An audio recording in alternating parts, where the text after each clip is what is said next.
Hi hello, একটা video নিয়ে এসেছি যেটা টাকোয়া, যেটা খেতে আমার ভীষণ ভালো লাগে।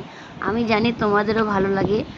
আর এই ভিডিওটা দেখার পর অনেকে অনেক বাজে বাজে কথা বলবে, তাতে আমার কিচ্ছু যায় আসে না, কারণ আমি জানি এটা অনেকেরই পছন্দের খাবার আর আমারও ভীষণ পছন্দের খাবার। এটাকে প্রথমে ভালো করে ধুয়ে নিলাম, ধুয়ে নিয়ে একটু লবণ জলে গরম করে নিলাম যাতে নোংরাটা বের হয়ে যায়।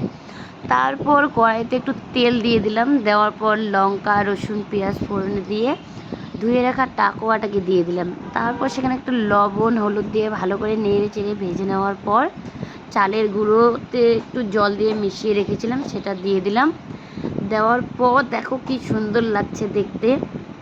আর আমি জানি এটা দেখার পর অনেকেরই জিভে জল চলে আসবে। এটা ভীষণ লোভনীয় আর আমারও ভীষণ ভীষণ পছন্দের।